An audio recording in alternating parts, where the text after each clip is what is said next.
So last time, just to recap very quickly, the sort of the broad moral of the story was this general definition of what a projection meant in an abstract vector space, not necessarily an inner product space. You could just take a pair of complementary subspaces, take any vector, decompose it uniquely as a sum of a piece which belongs to one of the spaces and another piece which belongs to the other subspace, and then the projection itself is defined as you just keep only the first piece and throw out the second piece. So that is what the general projection is. So just a remark that I forgot to make last time, if you have a pair of complementary subspaces, so if a vector space, let us say a finite dimensional vector space, so V is a finite dimensional vector space and you have two subspaces such that V is their direct sum, then the dimensions always add up.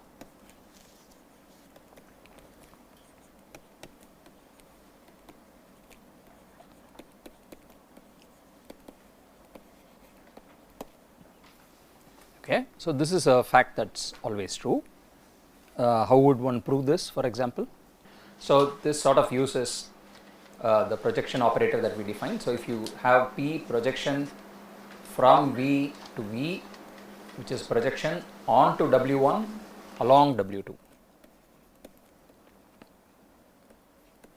Then last time we had already shown that the range would be W1 and the nullity would be, null space would be the other guy. So the rank nullity theorem says that the sum of their dimensions is the dimension of V, for example. Okay, great. So corollary of this is for inner product spaces. So if V is a finite dimensional inner product space and if you have a subspace, then W and W perp, their dimensions are, so we already saw last time that V is W direct sum W perp,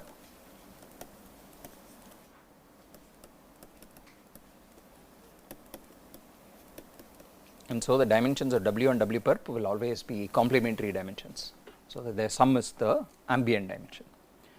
Okay, fine. So that's an important thing to keep in mind about how dimensions work when you have complementary subspaces.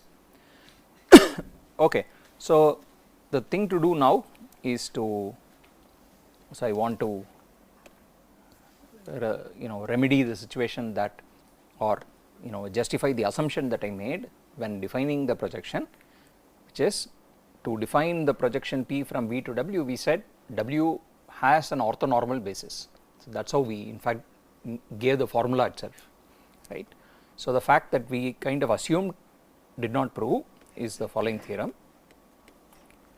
So let us prove this. This is if V is a finite dimensional inner product space, maybe I will call it W. If W is a finite dimensional inner product space, then W has an orthonormal basis.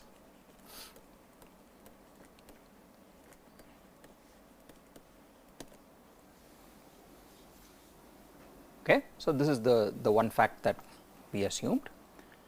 Now, so I am sure you sort of all know the proof of this. So broadly, what goes into the proof? Yeah. Construct the, do the construction of Do the what? Construction? using the Gram-Schmidt process. Okay, construct an orthonormal basis using the Gram-Schmidt process. So that is broadly the proof. Okay, so let's just understand the Gram-Schmidt process little bit differently. So I am just going to recall the Gram-Schmidt process, but in a form which you may or may not have seen before. So let's try to understand what Gram-Schmidt actually is, because this will also play a role when we talk about the algorithmic aspects of this. Okay, so what is Gram-Schmidt? What is input in some sense? So or how does this proof go? We would start with a basis, just any basis.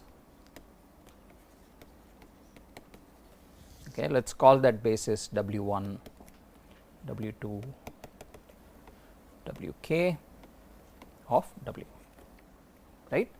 So, you just start with an arbitrary basis. Now, when we say basis, we tend to write it in this way, but whenever we think about basis psychologically or in fact conceptually, we are always thinking of a certain order to the basis, right. All bases are usually always ordered bases. We think of first vector of the basis is W1, second is W2 and so on. So, this basis with W1, W2, Wk is not the same as the basis W2, W1, W3 etc., right. If I permute this basis, it is a different basis for all practical purposes. So, for example, how would permuting the basis vectors, what would it change or what effect will it have typically when you try to understand say linear operators or things like that? The matrix of the linear operator will change, right, because the way the matrix is formed, the first column is you apply the operator to the first basis vector and rewrite it in terms of this basis vector and so on. So, if you change the order of the basis, of course, the matrix gets permuted, the rows and columns will sort of get simultaneously permuted. Okay. So, in a sense a basis conceptually is actually an ordered list, okay. W1 comes first, W2 comes second and so on. Okay. So, let me relax this just a little bit now, let me take any list of vectors, okay. We will come back to this proof again. So, we will sort of take some detours here and there. So, now throw out the fact that W is a basis, I am just going to start with any list of vectors.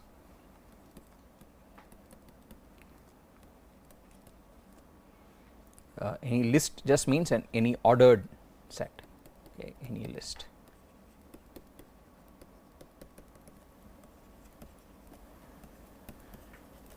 Of vectors. So, I am not claiming it is a basis or it is linearly independent or it is non-zero, nothing, just some random collection of vectors, an ordered collection. They may even repeat, the same vector may come again and again, I do not impose any conditions. Okay. Now, when I have this list of vectors, what I can form starting with that list is the following, okay. I am going to do something to it. Let me take the very first element of the list and I will take its span, okay. What will be the dimension of this space? Surely I did not make any assumptions, right. If W1 is non-zero, it is 1, if W1 is 0, it is 0, okay.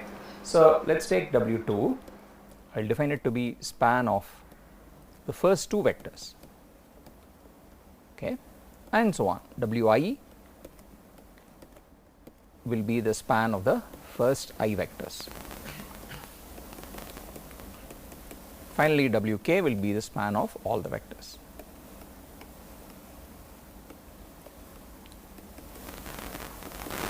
So, what I have done is converted my list of vectors into a list of subspaces, okay. I formed some subspaces from the list. What property does this collection of subspaces have?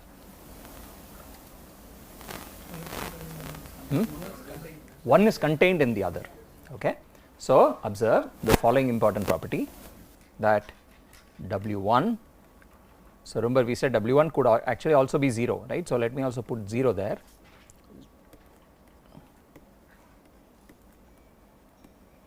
and so on, okay. So, I have formed an increasing collection of subspaces like this, and this last guy is of course contained in the ambient space W, okay.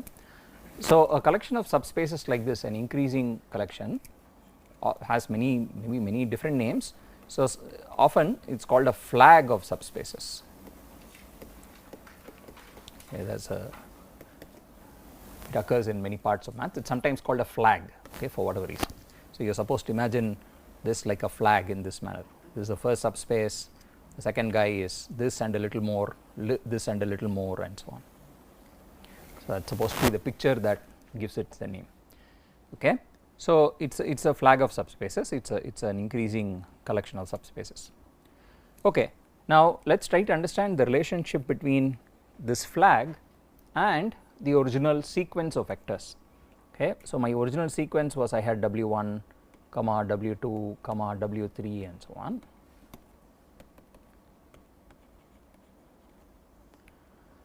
So, I want to understand the following. So, let us first ask about uniqueness. Suppose I change my sequence of vectors to something else. Will my sequence of will my flag of subspaces change necessarily? Will always change. If I change my vectors, my flag will also change. You sure? Depending on WI. If we get the independent vectors. No, nothing. I don't have any. See, I have absolutely no conditions on my WIs, right? So let us just do an example. So suppose I take R2 as my ambient vector space. Okay, and I am going to take W1 to be the vector along the x axis. So W1 is 1 0, W2 is 0 1. Okay. Now from these vectors, if I form this flag, what are the subspaces in the flag? What is the first subspace? It is the x axis, span of 1 0. Yeah, question? He answered as x axis. Okay. So W1 is the x axis and W2 is the span of the first two vectors, which is just everything, right? And there is of course 0 and there is R2 itself, right. So 0 is contained in W1, is contained in W2, is contained in R2, and the way it works is 0 is just a 0 space, W1 is the x axis and W2 is the entire R2. Now can you give me a different sequence of vectors which will give me the same flag? Instead of W1 and W2, I want to choose some other two vectors for which the flag will be the same. Okay. Yes. So 2 0 0 2, okay, something slightly 1 comma 1, right. Okay. So something little different, not just multiples of the original 2. What I can do is, I mean I do not even need 2 0, I just take 1 0 for example. I can take the same vector as before, but instead of taking here this is W1 and W2. Now I am just going to take this as W1 and that as W2 basically, right, 1 comma 1, but they span the same space anyway, right. W1 W2 spans the same space as W1 prime W2 prime, sorry. Sorry, what? The full flag. This in this example it is a full flag, yes, it need not always be, yeah. So I will give you another example. So what it means by the full flag we will just see in a minute. See, I can take R3 and I can for example take W1 to be, let us do the same sort of thing, 1 0 0, W2 to be 0 1 0,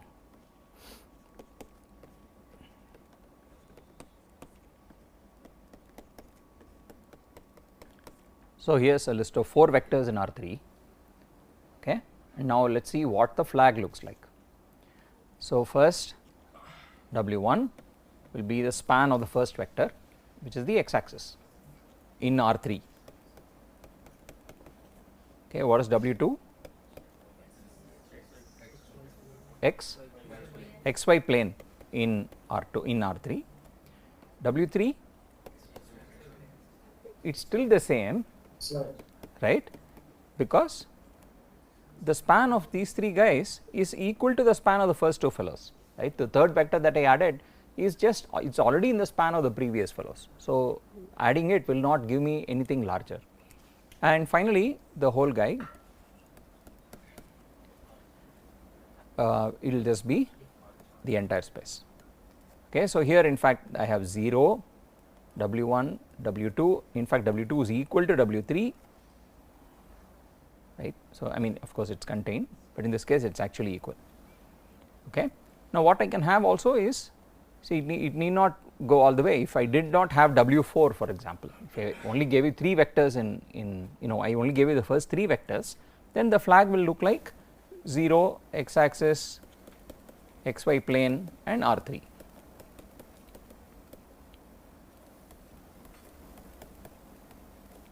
Right. So I mean I will not have that repetition there. So anyway, so there is, I hope you get the broad idea that a sequence of vectors I can convert it into a flag, okay, and I can potentially have different sequences of vectors which give me the same flag also, that is fine. Now what I want to understand is how various properties of this sequence are reflected in the flag. Okay. So, here is my question, if my sequence, so let us not say if, okay. So, let me try to make a statement, proposition maybe W1, W2, Wk are linearly independent if and only if something about the flag. So, I want to complete this sentence. On the right, I want to make a statement about the corresponding flag. Proper subsets of will contain the other properly. Okay. So, in general I know this. Okay. So, I have W1, W2, Wk in general, but linear independence is equivalent to saying that every one of these containments is strict. Okay. Can people sort of see why that is true? It is not so hard to prove, right.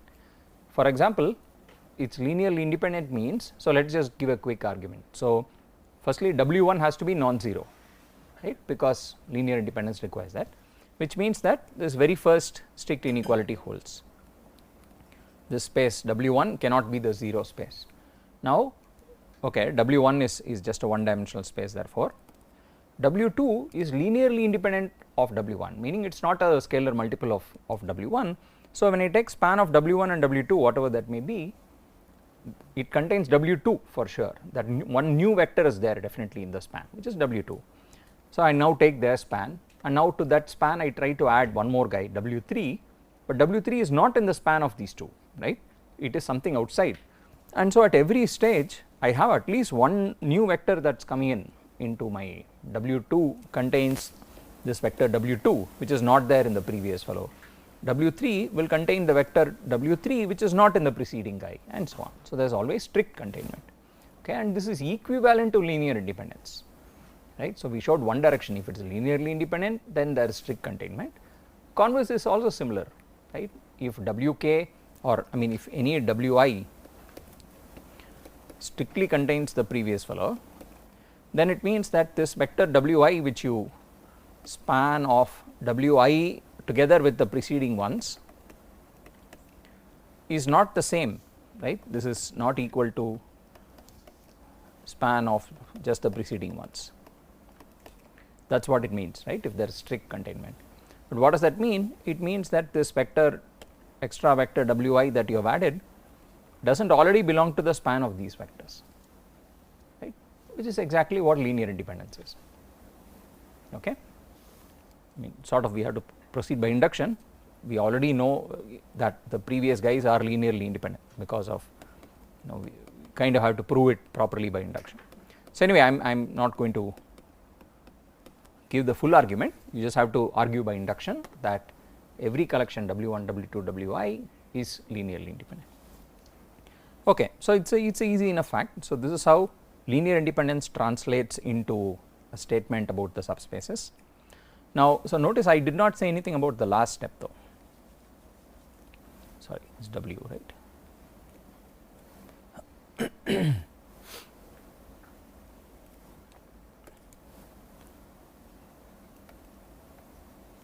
There I am not saying it is strict containment, it is only the first up to the kth guy. Okay. So, here is statement number 2, these guys span the space. How does spanning reflect on the flag?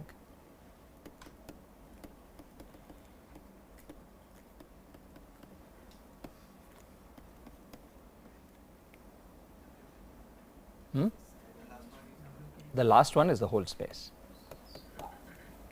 right.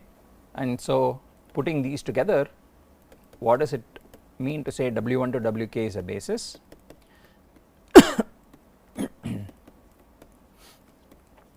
If and only if you have got strict containment, but the last guy is actually equal to the ambient. What? Sorry. Yes. Okay. So, this is what a basis means in terms of the flag, all right. Okay. Now let us go to Gram-Schmidt, try and understand what the basic process is. So here is somehow the baby case or the the essential germ of the idea. So here is a question, let me just formulate it for you. So I have got a subspace W. So I have two things, maybe let us not call it W, let us call it U. So I have a subspace U of my ambient vector space, and I have a vector V in my space. So two things are given.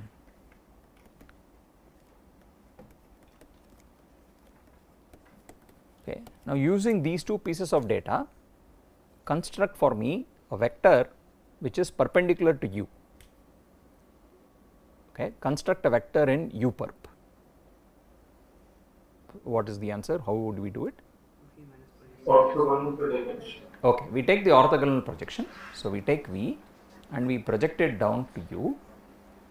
So let us call this guy, let us call the orthogonal projection as P.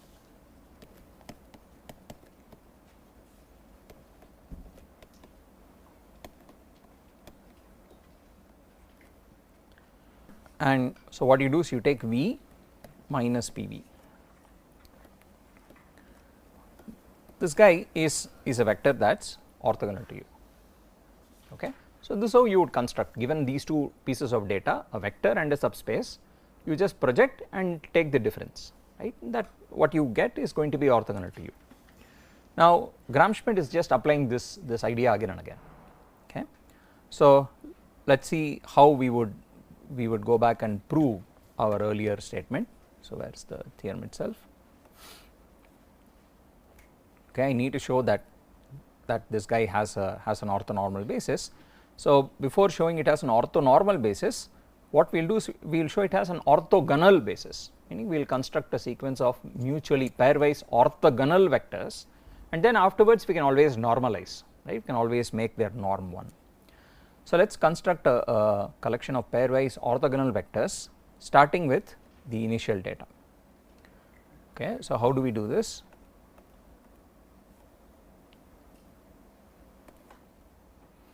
So the idea is the following. So here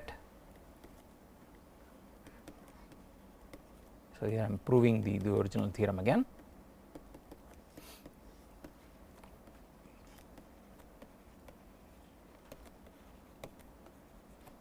And consider the corresponding sequence of subspaces, consider the flag.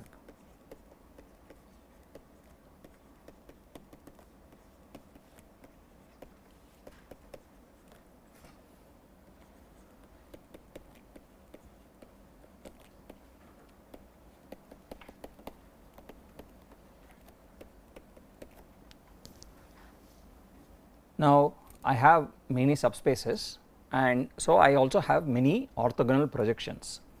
So let me define, let P1 or P1, P2, P3 and so on. So let take the corresponding orthogonal projections. So let Pi denote the orthogonal projection onto the ith subspace, onto Wi. Okay. So any vector in my ambient space which is W here, take a vector in W, Pi will just project it onto the subspace Wi. Okay. So now what we do is, just think of this collection of subspaces. Let me draw a diagram here. So the innermost subspace W1 has just this single vector W1 spanning it. The next subspace has W1 and one extra vector W2 spanning it, and so on, right. So these are my subspaces. Now starting with this data, what we will do is we will just construct vectors which are orthogonal at every step. So let me write it out. So let me call this as W1 star. Okay. So W1 star is just W1, that is a starting point of the algorithm. Okay. So here is an algorithm which is the Gram-Schmidt process, Gram-Schmidt algorithm. Start with W1 star equal to W1. Now go to the next step, go to the next subspace W2. So there is an extra vector there, W2 star, that is the extra vector W2, using these two pieces of data, that is using W2 and the subspace W1. Okay, so remember that's what I said is the basic idea. I need a subspace and I need a vector that is not on it. Okay. If I have these two pieces of information, I can construct an orthogonal vector. So here we do the same thing. I have a subspace which is W1, one dimensional in this case, and I have a vector that is not on it, which is W2. So I use these two to construct something that is orthogonal to W1, that is going to be my W2 star. It is just W2 minus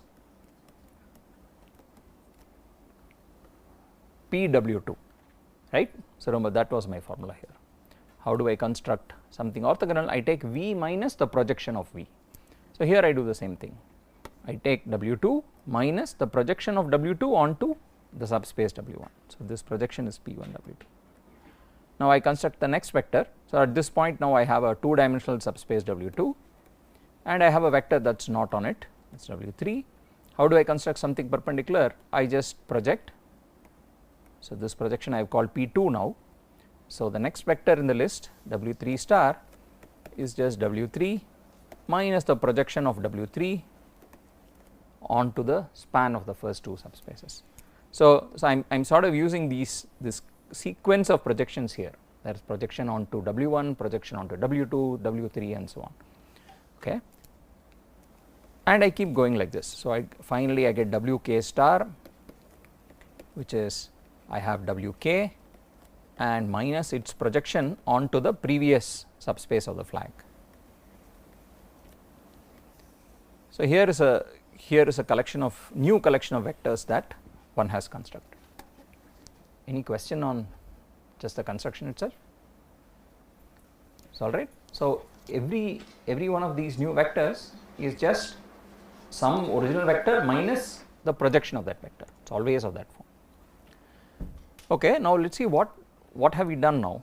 We have constructed a new collection of vectors, right, which we will write on top here. So I have W1 star, W2 star, Wk star. So I actually have three pieces of data now: the original list, the flag, and the new list of subspaces, the new list of vectors. Okay. Now let us try to understand what this new list of vectors, what properties it has. So it has two very important properties. Okay. The first property is that what is the flag that is generated by this new list of vectors? Okay. So that is the first question. Whenever I have a list of vectors, I now want to think in terms of flags, right. That list will generate a flag. My original list generates this flag, my new list will generate some flag. I claim it will be the same as this flag. Okay. The flag does not change. So remember we saw this, right, that if I change the list of vectors, the flag may end up being the same, it is just a different collection of things which span it. So the first property is that this list of vectors has the same flag. Okay. So let us write this out. So properties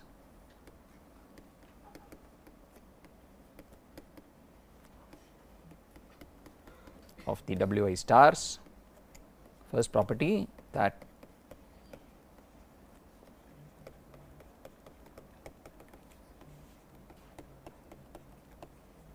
the span of the stars is equal to the span of the actual original vectors. So this is just Wi itself.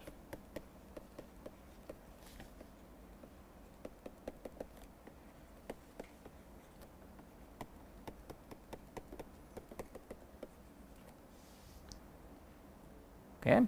So that is the first property. The second property, that is the important one. Remember why was it constructed in this very funny manner? Because at every step we want to get something that is orthogonal to the previous subspace, right. So the way the formula works, W3 minus P2 W3, this fellow is definitely going to be perpendicular to W2, to the subspace W2. This fellow is perpendicular to the subspace W1. This last fellow is perpendicular to the subspace Wk minus 1, right. So that is exactly what the construction does. So that is the second important property, which says that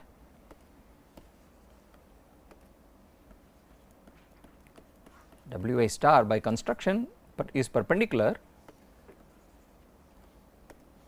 belongs to the perp of the preceding subspace of the flag.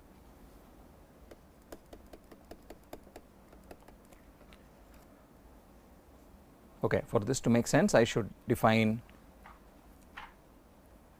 W1, sorry, W0. So, right. So, the flag is the 0th element of the flag is just the 0 subspace. So, then this thing, second property I wrote out will also make sense if I equals 1, because then it will just say W1 star belongs to the perp of 0, but the perp of the 0 space is the whole space, everything is perpendicular to 0, right. So, therefore, it will not really give me any constraint, it will just say W1 star is some element of my vector space W. Okay, so, the claim is these are the two important properties, okay, and let us prove this. So, the second property is of course easy, that is by definition, 2 is by definition, by the definition of the perpendicular projection.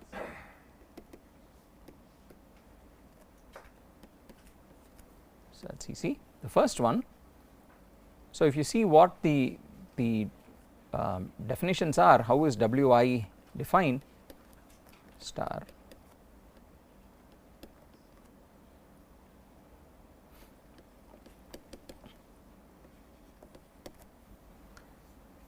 right. So, that is the definition. Now, the projection is actually in the smaller subspace, right. So, the projection of P I minus 1 just maps everything onto the I minus 1 subspace, but that is just the span of the first I vectors. So, this is just a span of first I minus 1 vectors. So, what that means is Wi star definitely belongs to the span of Wi and the first I minus 1 vectors. So, therefore, Wi star surely belongs to the span of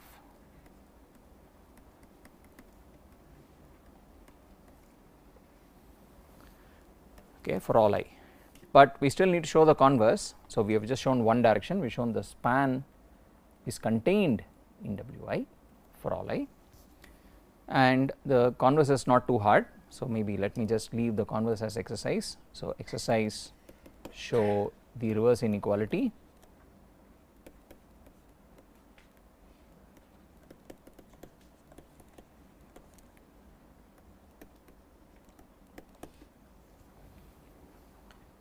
okay. So, modulo that exercise, what we have managed to show is that this new collection of vectors has these two important properties, that it generates the same flag as the original set of vectors, and secondly that it's sort of successively perpendicular. Wi star is perpendicular to the previous subspace, to Wi minus 1.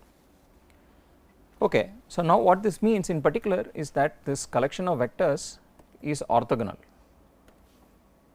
So, observe what we have concluded is that Wi star is perpendicular to all the previous Wj stars.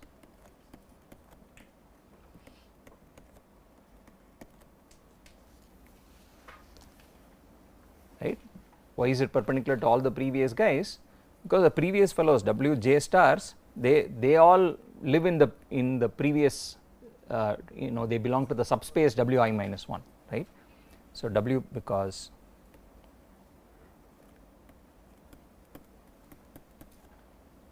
they belong to the previous subspace,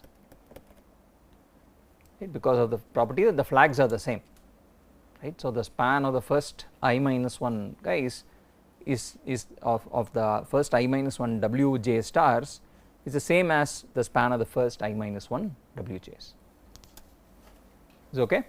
So, what this finally means is that they are all perpendicular to each other, because any Wi star is perpendicular to everything before it, every one of the Wi stars before it.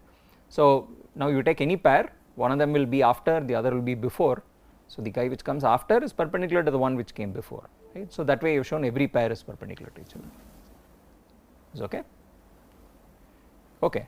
So, now we have constructed a collection of pairwise orthogonal vectors, and the last step of the Gram-Schmidt orthonormalization is to just normalize all these vectors.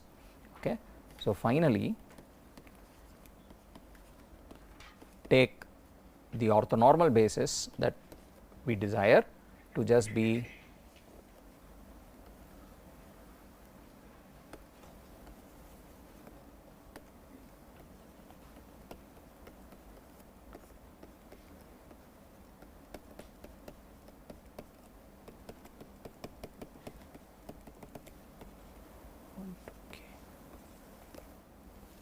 Is this all right? Yeah, not quite right. I mean, you should be a bit wary at this point. Wi has to be non-zero. Correct. So, I can't normalize a vector if it is 0. So, how am I sure that this process does not produce any zeros? Because you have started with the basis. Okay. So, how does Linear that? independent. So, how does that help? Linear independence. Okay. So, because we started with a linearly independent set, what it means is that the Wj's itself, the Wj stars can't be 0, right? Because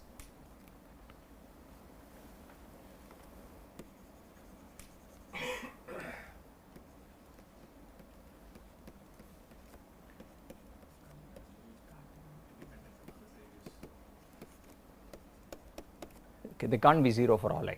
Okay, why? I mean, we could start again with linear independence, but let me just start with the definition. So, what is Wi star? It is Wi minus the projection of Wi, right? What does it mean to say that this is 0?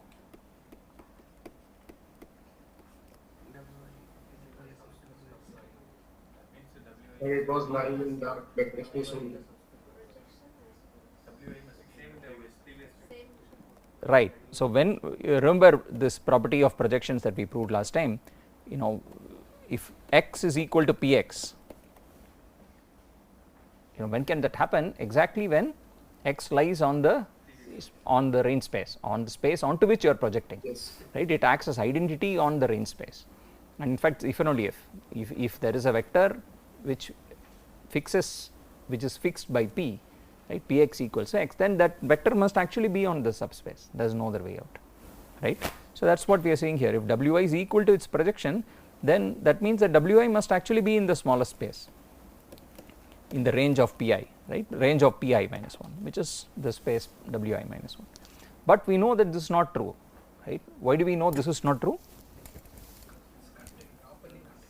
Because of linear independence, right. So, but this is false because of linear independence, but linear independence means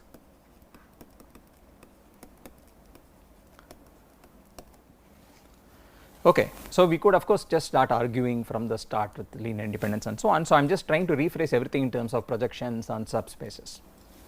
So, it is just sort of conceptually I do not know if it is easier, but definitely another way of thinking about it which is sometimes useful. Okay. So, so all the Wi stars are non-zero. Sorry, question?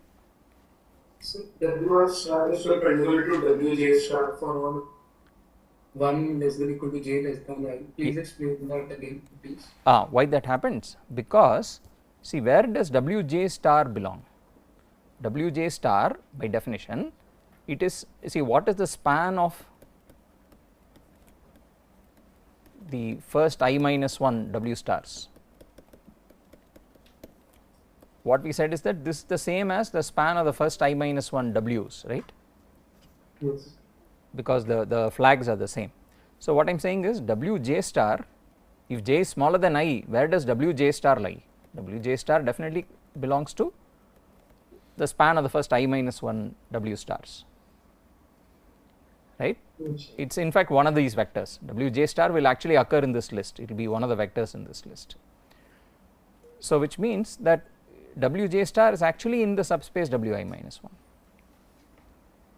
Is that all right? Yes, sir. Yes. Thank you. Okay. And now the perpendicularity follows, because the property of Wi star is that it is perpendicular to the subspace Wi minus 1. Previous one, yes. Yeah. Okay. Okay. So finally the point is that the W stars, the way we constructed them, the W stars are all non-zero because of linear independence. That is the crux of the matter. We do not really use that it is a basis. See, the basis bit is not being used. You could do this with any linearly independent set and still the W stars that you construct will turn out to be non-zero, right, because that is all that is going into the proof here. Okay, so finally you can therefore normalize. This is now an orthonormal set, right, it is orthogonal already, now we have normalized, it is orthonormal. Finally, why is it a basis? Alright, it exists, everything is fine, it is orthonormal set, but why is this collection a basis now?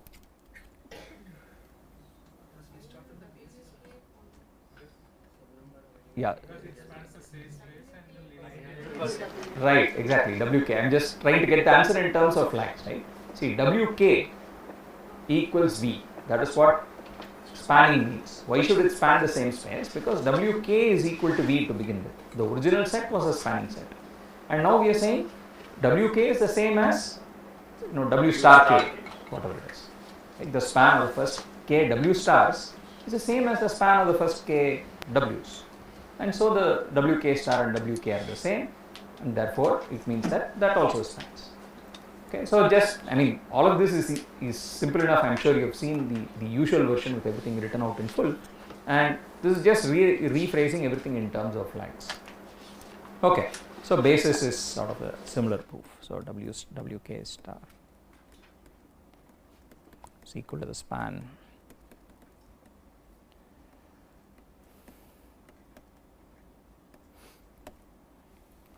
okay. So that's really the proof of the I mean that is the Gram-Schmidt process. So of course one likes to have formulas, and that is the standard way of writing this out. So if you explicitly write this as formulas, you would get the familiar thing, W1 star is just W1, and the corresponding normalized vector, let me call it E1, is just W1 star by norm of W1 star. Now the second vector W2 star that I constructed was W2 minus the projection of W2, right.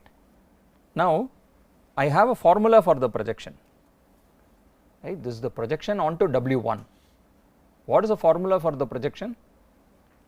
To get a formula, what do we need? What? Formula for the projection is in terms of what? Inner product, correct, but I need a basis. I need an orthonormal basis of the space onto which I am projecting, correct. That is how we define the formula for the projection. What is the space onto which I am projecting? It is W1 in this case, right. P1 is just projection onto W1. To write a formula for P1, I need to have an orthonormal basis of W1, but that I have, no, it is not W1 star, it is E1, the normalized version, right. So I have created an orthonormal basis already for W1 in the previous step of this process. So this is a little bit of a bootstrapping sort of proof. The very first step, you construct an orthonormal basis for the first flag, first subspace of the flag W1. You use that in the second step because you know the formula for the projection. So what does the formula for the projection look like? It is just here, it is just W1 E1 E1, right, because E1 is just a single, there is just a single basis vector. W2 sorry W2.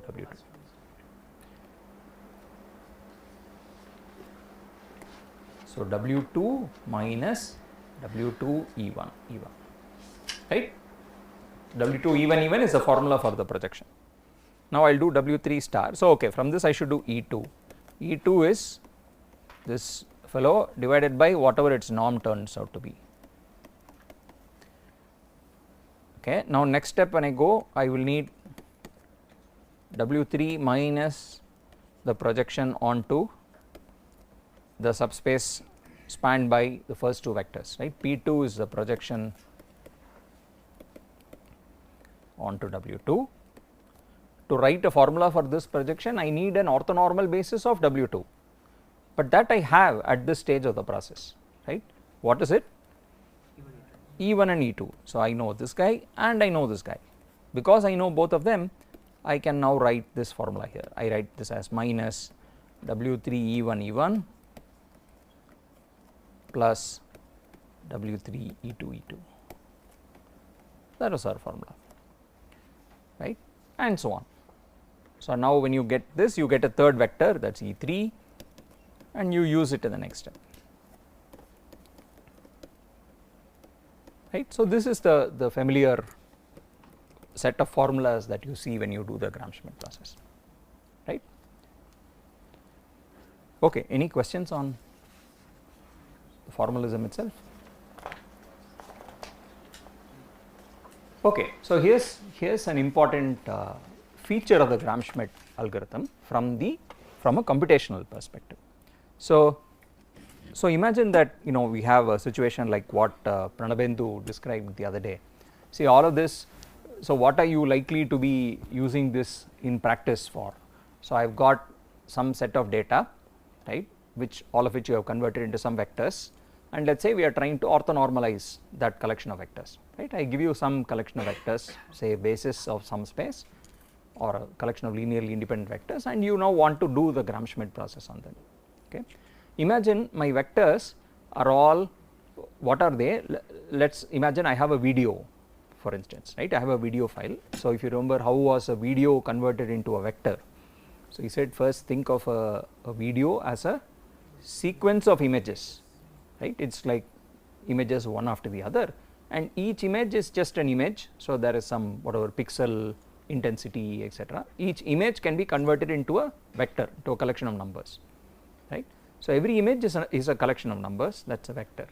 And let us imagine that you have this collection of 1,000,000 vectors, okay, which corresponds to each frame of the video.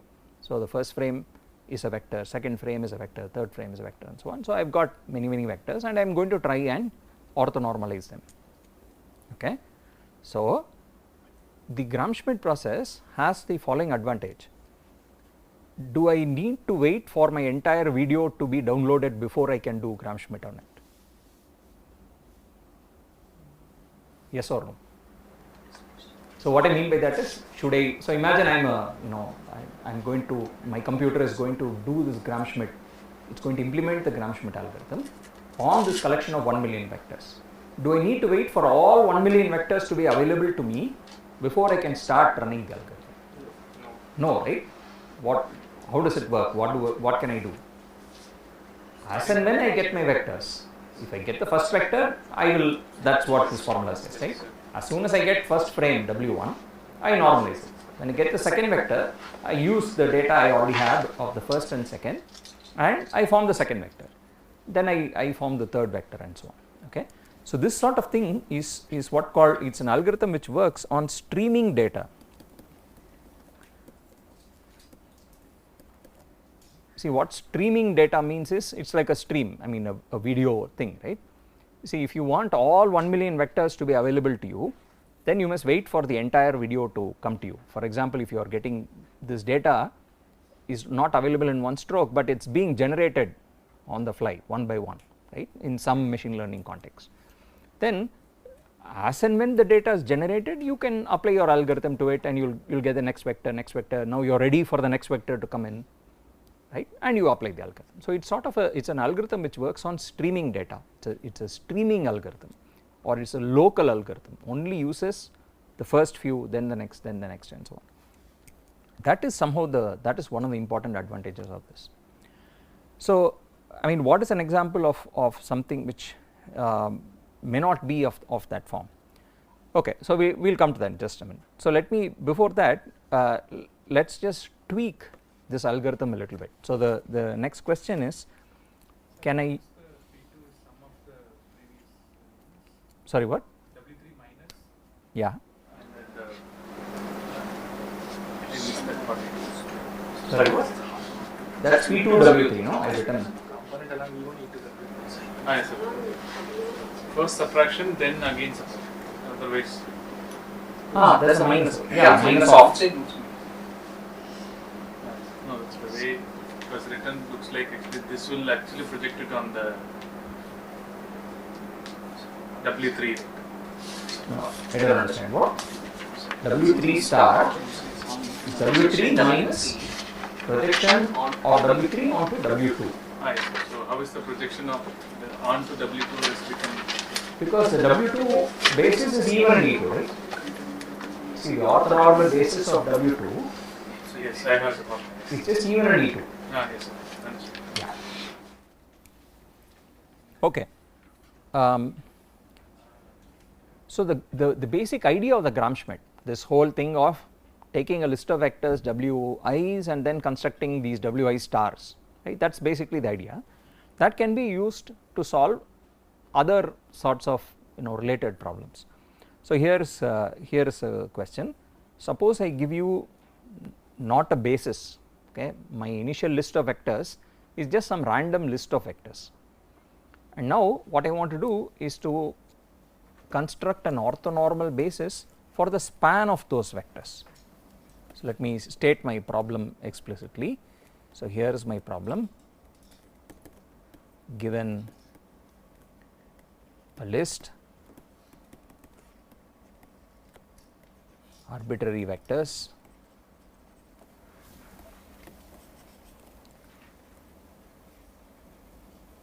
construct an orthonormal basis of the span of these vectors.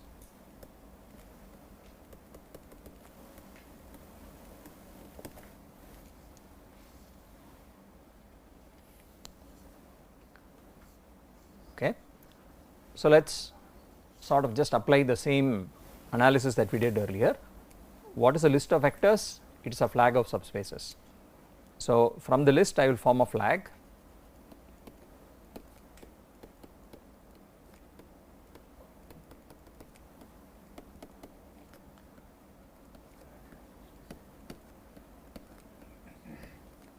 But I did not assume that my list of vectors was linearly independent or that it spans nothing, just some random list. So which means, what can I say about my flag? What might happen? Some of them may be equal, right? May not be strict. Each successive pairs may actually be equal to each other, right? And it may not span the whole space. So the last fellow Wk may not equal the whole space W, maybe something strictly smaller, right? So that's basically what can happen. Okay. But so this Wk is however the space we are interested in, right? So let's call the subspace as U, for example. So this Wk is actually the space U. It's a span of all these Wk's, Wi's, and we are really interested in trying to find the basis of U, an orthonormal basis. So what we will do is we will just blindly apply the same algorithm. Okay, no change whatsoever. Just do exactly what we did earlier. Okay, so here is solution. Just construct Wi stars exactly as we did before. It is by definition Wi minus projection of Wi onto the previous subspace. Okay. Now I have a list of vectors, the Wi stars. The spanning property is still going to be true. Okay. So in fact both the properties are true. So Wi stars still have the same property, that they generate the same flag.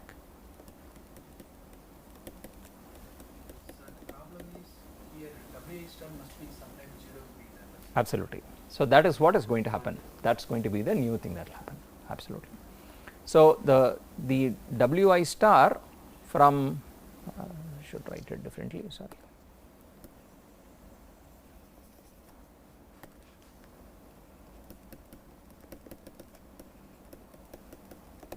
It's still true that this is the case, and it's still true that what you are constructing is orthonormal to the previous.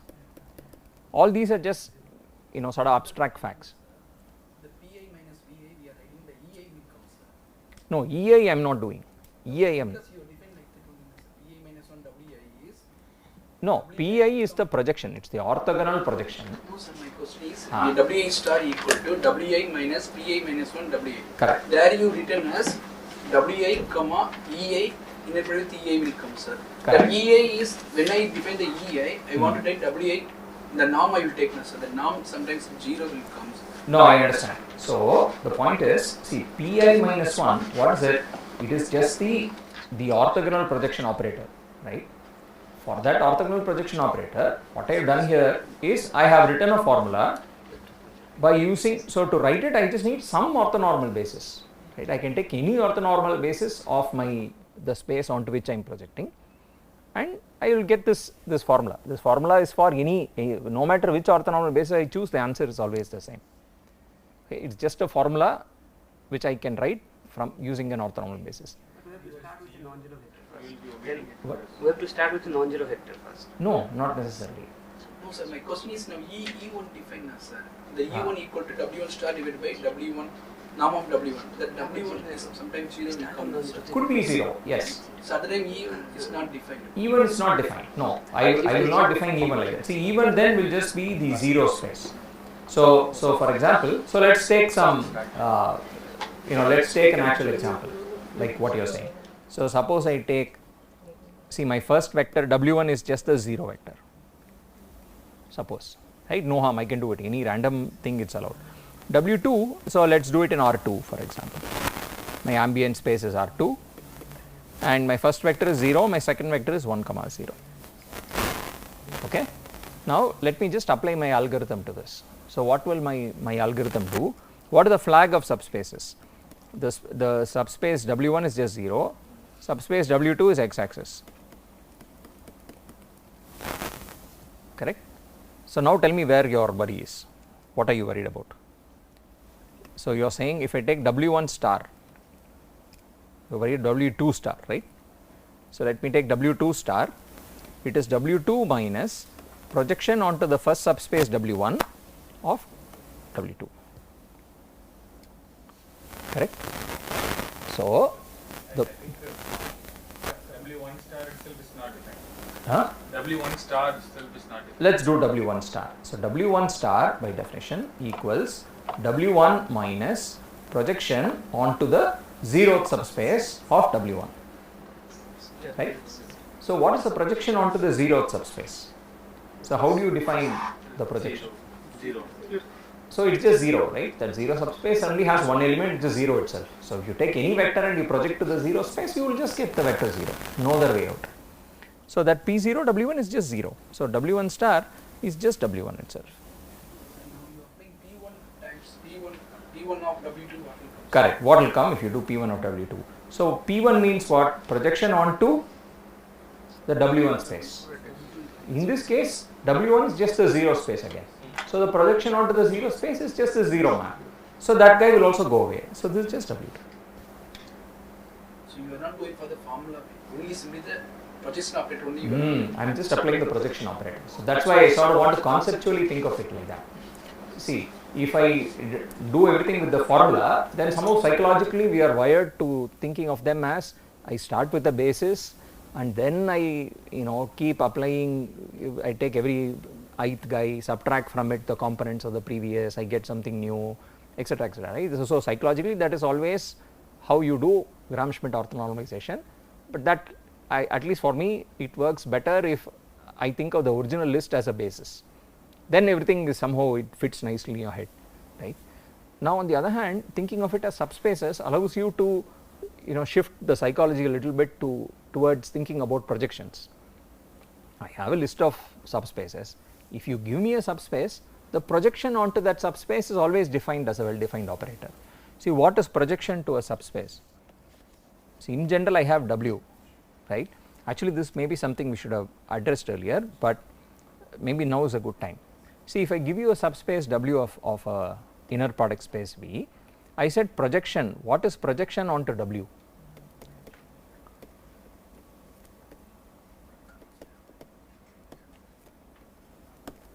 One way of defining it, I said, is you take an orthonormal basis of W and you just write out the formula. But what if I choose a different orthonormal basis? How am I sure I will not get a different answer?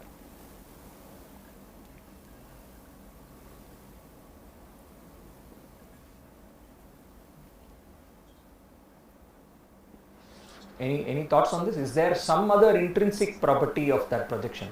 If I give you a vector Is the question clear? See, there is a little bit of well-definedness problem here. The way I defined the projection was to say, you take an orthonormal basis of W and you write a formula. But in a sense, it depends on the basis I chose, right? The formula I write. If I choose a different basis, I may be actually generating a different element. How am I sure it is the same element always? The answer is because that element actually has some other intrinsic property, which also we have seen. How else can you think of that projection, PW? Because the element W we are choosing in the subspace were initially actually chosen by the coefficient actually in terms of the basis that were chosen. And by applying that inner product, that coefficient will be changed for the different basis. Yes, it will change, but the vector you get will be the same. See, in a different basis, the coefficients will all change, but then essentially I am writing it as some other linear combination of some other basis, but the vector may eventually be the same. No? So my claim is this projection PV actually doesn't depend on which basis I choose to write my formula. It is some uniquely defined guy. What property did it have? What was the other way of thinking about projections?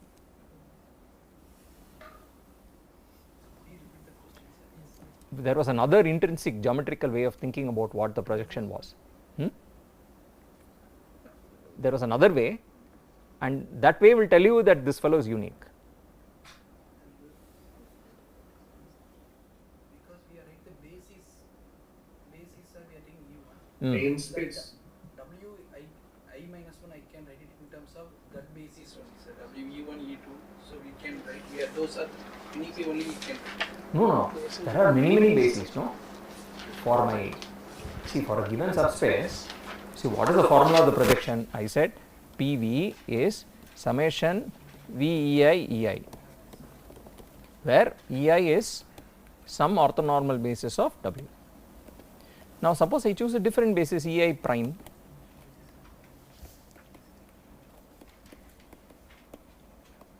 And then I try to write this expression VEI prime EI prime. This could give me potentially something else, but I claim it will give me the same answer.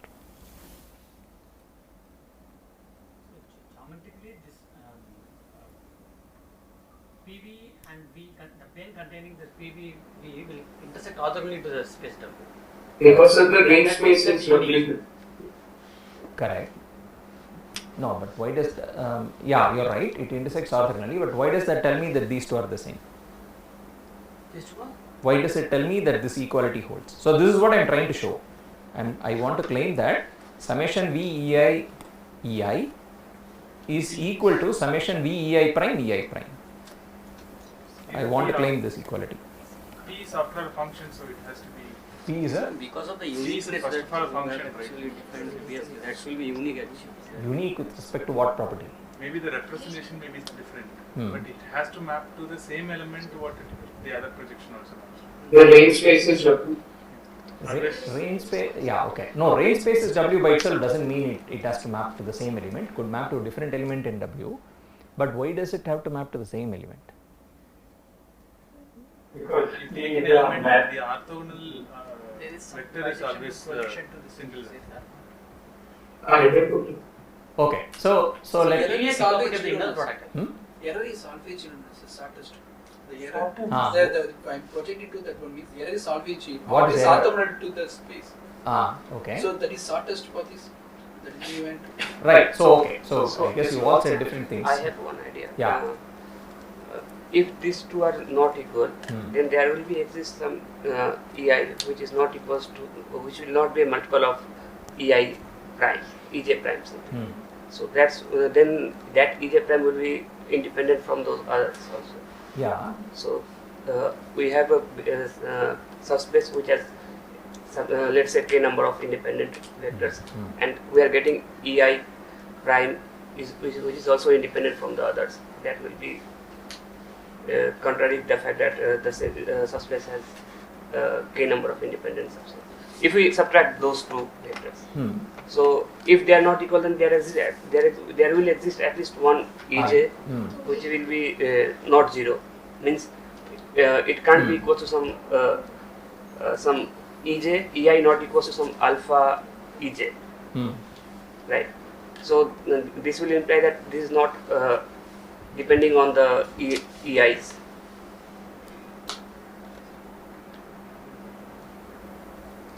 I don't think I understand your argument. Oh. Okay, so anyway, but there are lots of things said which I think you put them together in the right order. So there is uniqueness of some kind, right? And there is some geometrical, no, by error I guess you meant the shortest, right? So see, there is an intrinsic geometrical characterization of what the projection is. This is a formula, right? A formula is anyway, it depends on the choice of basis that you have made. But there is an intrinsic characterization which is that PV is the unique point in W whose distance from V is the shortest possible, right? So that is the shortest path thing, right? There exists a unique, so how did we write this? Norm of V minus, so recall this fact that norm of P minus V minus PV is actually less than or equal to norm of V minus X for all X in V, and PV is the unique such element which has that property, right? PV is the unique such.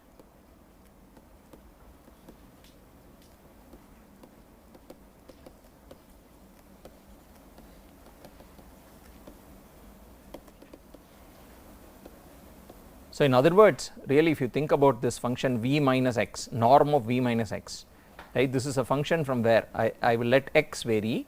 So this is a function from W to the set of non-negative real numbers. So think of this as a following function, X going to norm of V minus X. So it is formulated like this.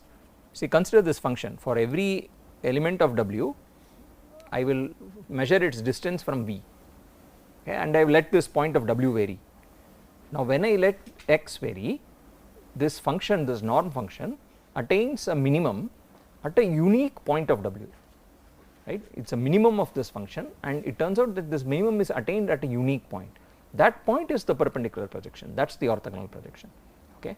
Now when you say it in this manner, then it is clear that these two answers are going to give you the same thing, right? Because whether you write it like this, let us call this element as W, let us call this element as W prime. Recall both W and W prime have this same property that they minimize the norm, right? That is how we proved it, right? If you take an element, if you write out this as your definition, think of that as your W, then V minus this element W is actually smaller than V minus anything else, right? Same thing, same property W prime will also have, it has that same norm minimization property, but there is a unique point with that norm minimization. So these two have to be the same, okay. So that is one way of saying it. Another way of saying it is maybe a bit more algebraically, which is in terms of, see, that is actually also something we can say if you are trying to do projections along W2. So more general vector space thing, if I had W1 and W2, you are trying to project onto W1 along W2, then again this projection is sort of uniquely defined, okay, as follows. Take any vector V, there is a unique way of writing it as a sum of two pieces, and the way the projection is defined is it is just W1, right. Now let us go to our situation of interest. We know that W and W perp are complementary subspaces. How can I define the projection? As follows. Take a vector V, there is a unique way of writing it as a sum of two pieces, one coming from W and one coming from W perp. That is just one way of doing this, and the projection is exactly the thing which maps it to the first piece, okay. Now this is one description. The same thing can be described using formulas. You can say, okay, take an orthonormal basis and write it like that, etc.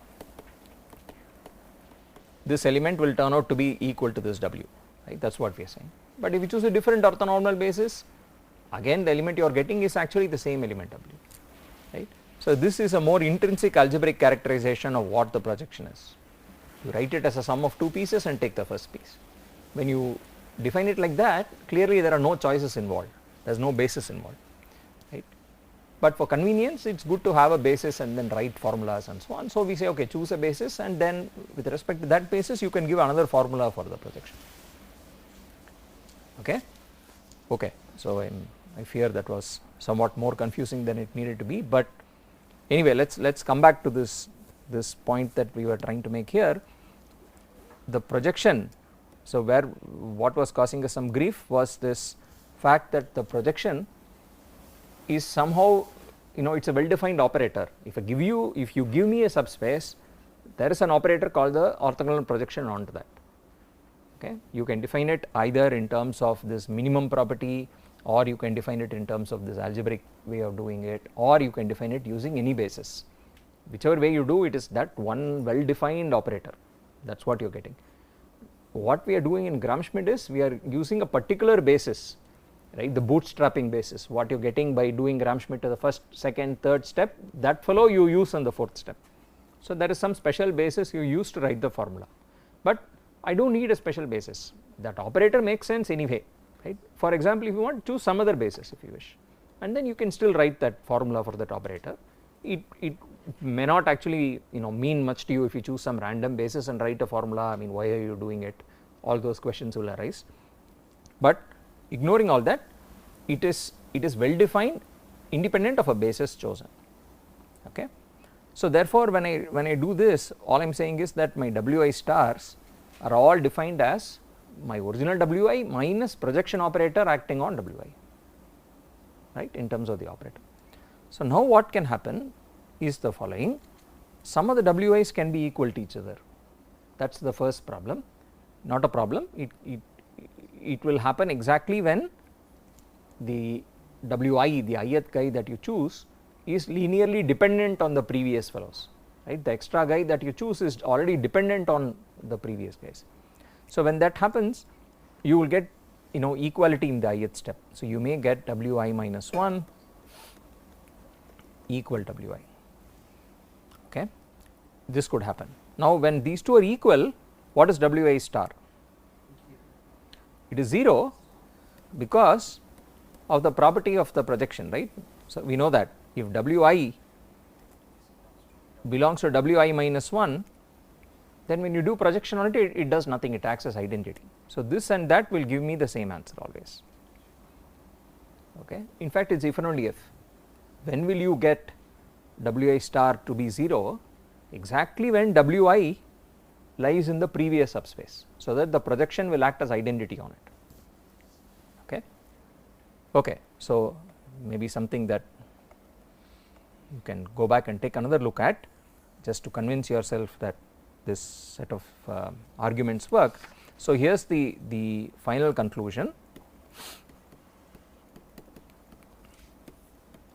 that when I do this more general Gram-Schmidt, then here is what I conclude, that Wi star becoming 0 is the same as Wi minus 1 being equal to Wi, okay, which is the same as saying Wi is actually linearly dependent on the previous fellows.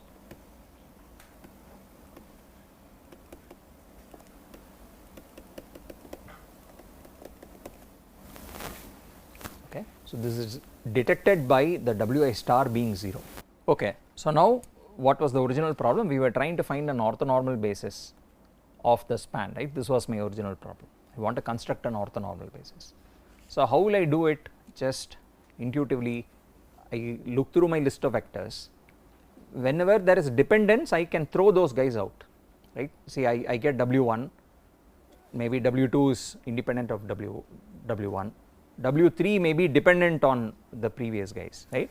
Then what I will do is I will just dump that element.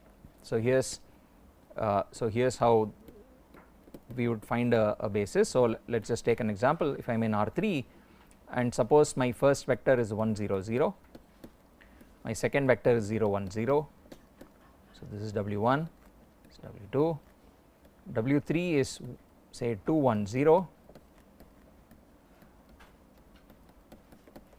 So this is the earlier example I took. Here are 4 vectors.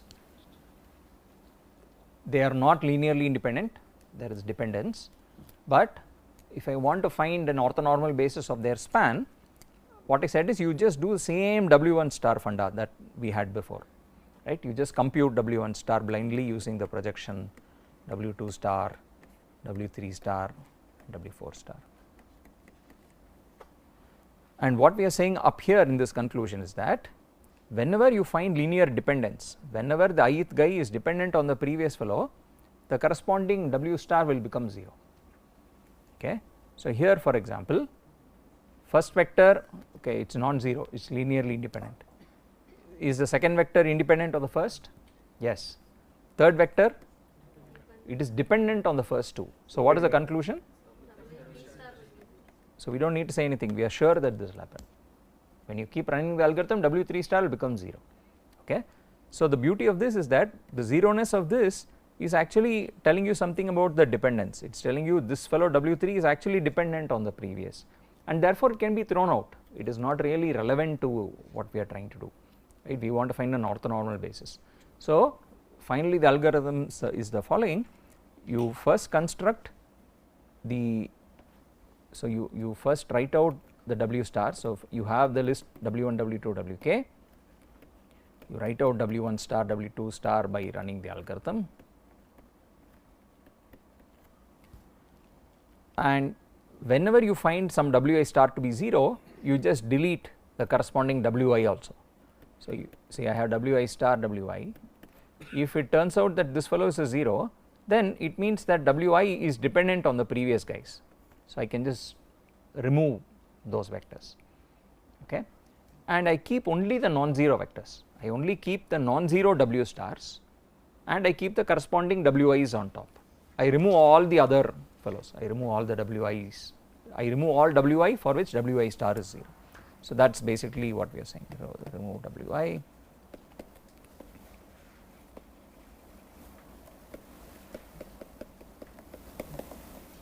Okay, and then finally, now what is the orthonormal basis that we have?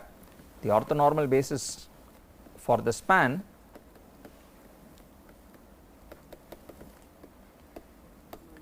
is simply the following: you just keep the non-zero W stars, but then you normalize them. This collection running only over those J's for which Wj star is not 0.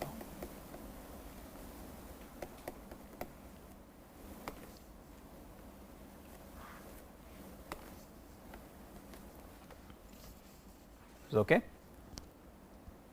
So, same Gram-Schmidt process applied, except whenever you find zeros on the bottom on the stars, you remove the corresponding Wi's also, no need to worry about them anymore, or you do not need to do that even if you are only interested in finding the orthonormal basis. Just keep the non-zero W stars and normalize them, right. Remember, if it is 0 you cannot normalize, so that is also another reason, you know, it all correctly matches up. So, take the non-zero fellows and you normalize them. That collection is actually an orthonormal basis for the span. Okay. So, let us also apply this to other things. How will you find out, for example, that given a list of vectors? So, here is another computational problem. Given a list of vectors, find out if they are linearly independent or not.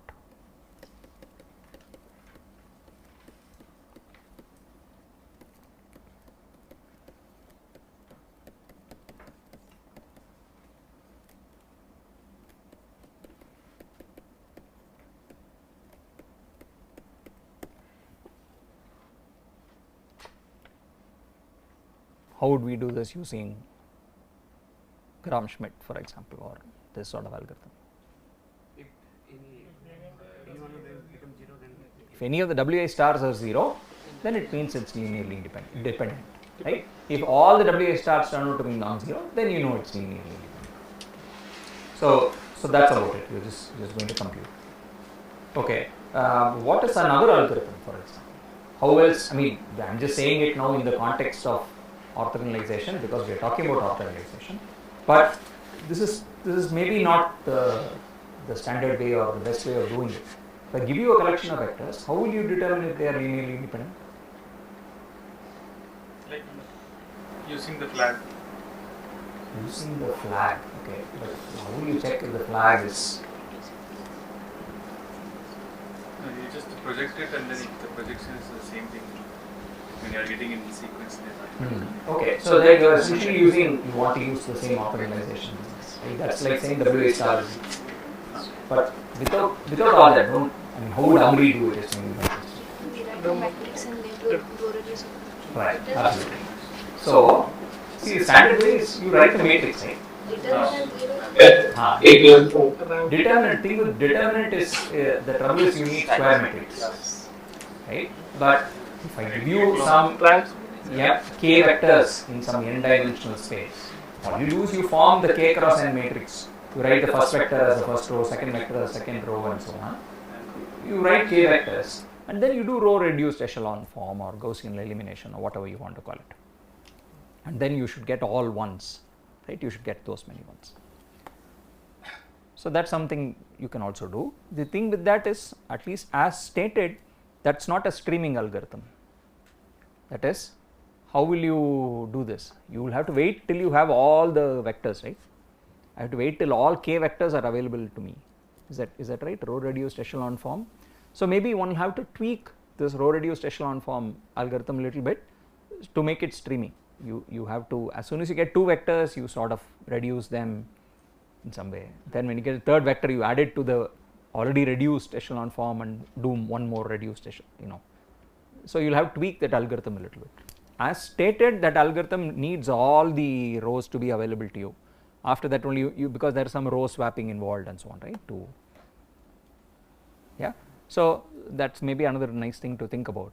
How do you tweak the row reduced echelon form algorithm to make it a streaming compatible version? So it should act on, it shouldn't, as soon, see what streaming compatible means is this. Suppose I have formed the row reduced echelon form for the first 3 vectors. As soon as the 4th vector comes in, it should not involve one wholesale changing of everything. I should not have to start from scratch again with all 4 vectors. I should be able to use whatever work I have already done with the first 3 rows, right?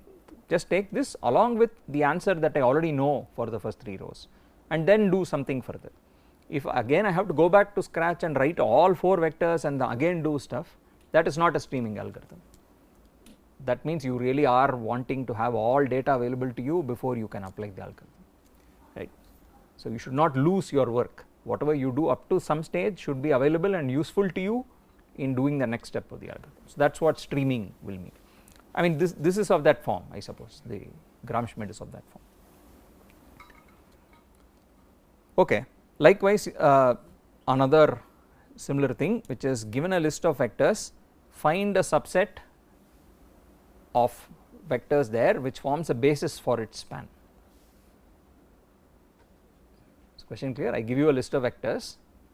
From amongst them, we can always pick a subset, right, which is linearly independent and which spans the whole, it spans the same space as the original list of vectors. So how will you pick out a particular subset which forms a basis for its span?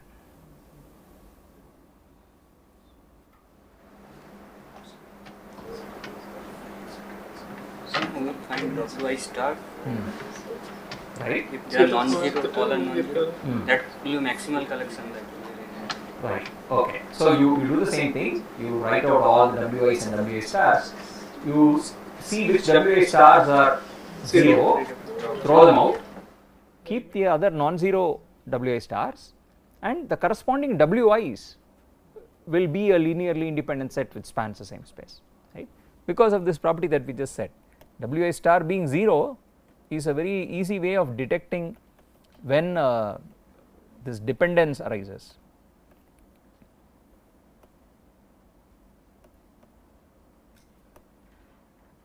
This guy, see this linear dependence is just encapsulated by this WI star being 0. Okay, and again that's something which you can also do by row reduced echelon form or Gaussian elimination. Yes. Right, so you can just write out the same vectors, and again when you row reduce, then depending on where the ones are, those rows will actually be the maximal guy. So I mean customarily that's how it's usually done. I think that's how it's usually implemented in many of these software and so on. Okay, good. So maybe we should stop here. Good place stop. Yeah. Okay. So tomorrow my goal is to talk a little bit more about what's called the adjoint of an operator and so on.